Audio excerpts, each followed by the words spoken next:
Dipicu rasa cemburu dan sakit hati, seorang suami di kota Medan, Sumatera Utara menganiaya pria lain yang menjadi selingkuhan istrinya menggunakan senjata tajam. Penganiayaan itu mengakibatkan korban meninggal dunia.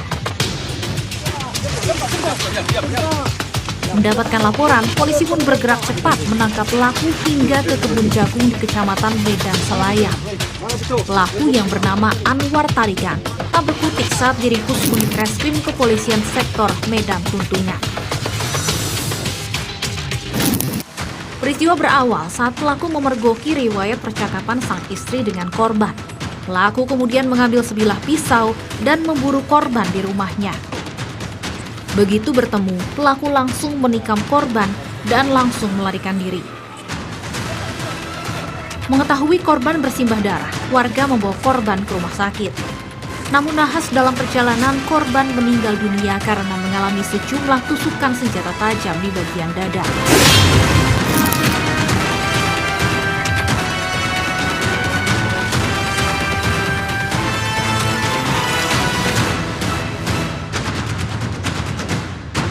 Modus operandinya bahwa pelaku melakukan perbuatan tersebut dikarenakan sakit hati, disebabkan pelaku melihat handphone istri, yang berisikan riwayat chatting bahwa istri pelaku dengan korban, JT, ada perselingkuhan dan diakui oleh korban, sehingga membuat pelaku emosi dan membeli pisau di Pasar Batu dan mencari keberadaan rumah korban hingga akhirnya pelaku mengetahui dan melakukan penusukan, terhadap tubuh korban yang mengakibatkan meninggal dunia di rumahnya. Pelaku pun harus mempertanggungjawabkan perbuatannya dengan mendekam di sel tahanan Mapolsek Medan Tuntungan dan menghadapi ancaman hukuman 20 tahun penjara.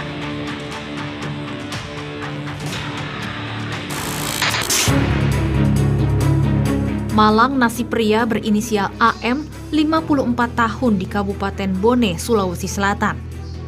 AM harus meregang nyawa saat melerai istrinya, AN, yang cekcok dengan pria selingkuhannya berinisial YS. Peristiwa terjadi di Kompleks Pasar Palaka, Kecamatan Tanete, Riatang Barat pada 29 Maret malam. Kejadian bermula saat AN dan YS selingkuhannya terlibat pertengkaran. YS menuduh AN telah menyembunyikan kunci sepeda motor dan berujung penganiayaan. AN yang dianiaya pelaku berusaha meminta bantuan kepada warga sekitar. Belakangan suami AN datang dan berniat melerai pertengkaran tersebut. Namun tindakan korban justru membuat pelaku YS naik pitam hingga mendorongnya hingga terjatuh. AM kemudian tidak sadarkan diri hingga akhirnya meninggal dunia.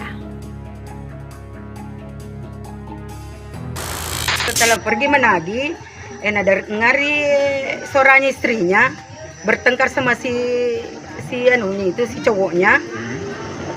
Menyaumi juga suaminya? Suaminya kalau tidak salah Amir kah? Amir. Seminyanti. Seminyanti. Yang bunuh siapa, Bu? Yang karena dia shock jantung. Oh. Tidak ada. Karena itu anak seandainya kecil mau dipukul mungkin ada bekas, ada benjolan, ada luka ataukah ada hitam. Tapi yang meninggal ini, Bu, apanya korban, apanya anti ini, Bu? Anti suaminya. Oh, suaminya anti.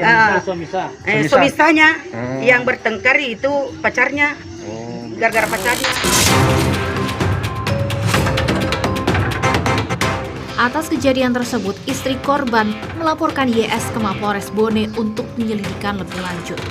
Pelaku kemudian diamankan di Polsek Tanete Riatang tak lama setelah laporan diterima. Sementara itu, istri korban mengakui bahwa pelaku merupakan selingkuhannya yang sudah berjalan selama 6 tahun. Ia menyebut hubungannya dengan sang suami memang tidak akur.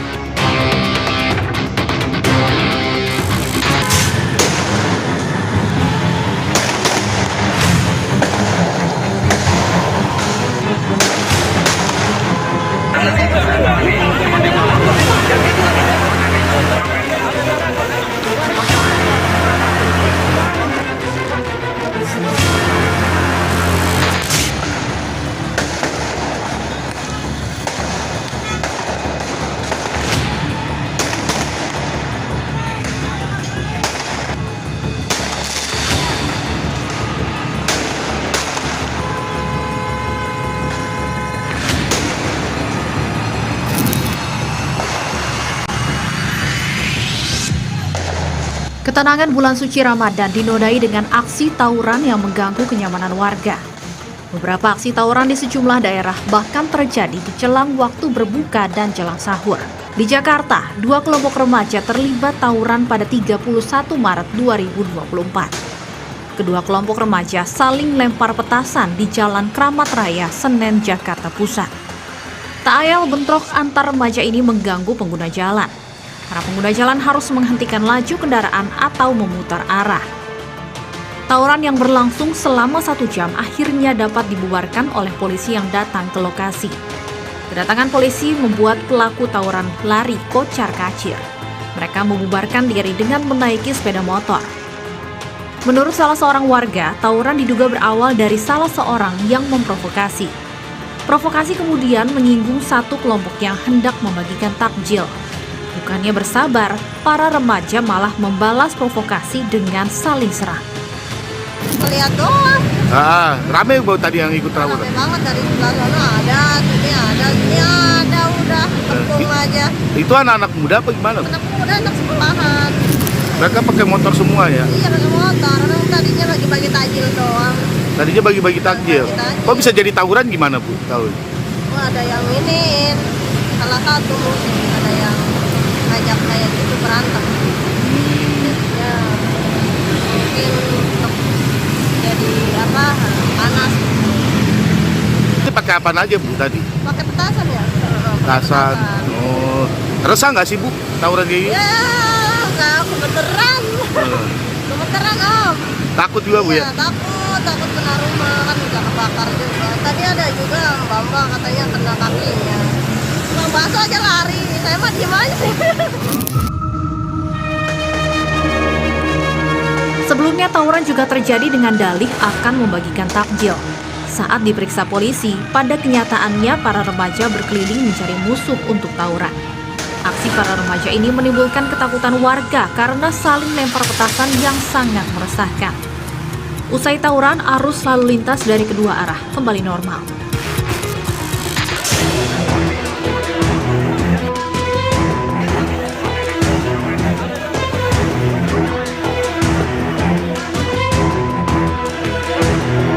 Bentrokan juga terjadi di Makassar, Sulawesi Selatan pada 17 Maret 2024 dini hari. Kelompok warga terlibat bentrok dan saling serang menggunakan batu dan petasan. Peristiwa di Kecamatan Mariso, Kota Makassar ini terjadi jelang waktu sahur. Menurut salah seorang saksi mata, bentrok bermula saat kelompoknya hendak menggelar sahur on the road. Tiba-tiba saja sekelompok warga melakukan penyerangan. Di sahur on the road baru langsung tiba-tiba langsung naserang. Terus kita tidak tahu persoalan, langsung naserang begitu ya. Jadi sahur Pak, sahur on the road, tiba-tiba langsung naserang dari sana. Apa nama ini pelakunya semua ya? Menyerang ke sini apa nama? Kita asal kuliah saya itu bersama Pak. Ada Yogi. Aparat gabungan TNI Polri yang tiba di lokasi terpaksa melepaskan tembakan peringatan berulang kali karena salah satu kelompok massa telah membakar sepeda motor. Bahkan 2 pemuda sempat disandra warga meski kemudian berhasil dievakuasi polisi. Kedua pemuda itu lalu dibawa ke Polsek Mariso untuk dimintai keterangan guna mengungkap pemicu bentrokan. Dan sementara, tawuran dipicu salah satu pihak yang merasa tersinggung karena peserta sahur on the road menggunakan knalpot bising yang mengganggu ketenangan warga. Aparat juga meningkatkan patroli untuk mengantisipasi hal-hal yang tidak diinginkan saat konvoi sahur on the road.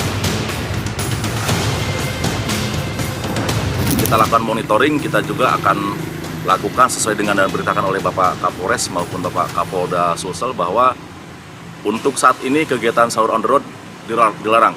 Ya. Jadi laksanakan kegiatan sahur di rumah masing-masing dengan keluarga masing-masing. Usai situasi kondusif, 2 unit sepeda motor diamankan polisi. 1 diantaranya ludes dibakar dan 1 lainnya sempat disandra setelah ditinggal pemiliknya menyelamatkan diri. Selanjutnya, aparat gabungan disiagakan di lokasi tawuran guna mengantisipasi adanya aksi balasan.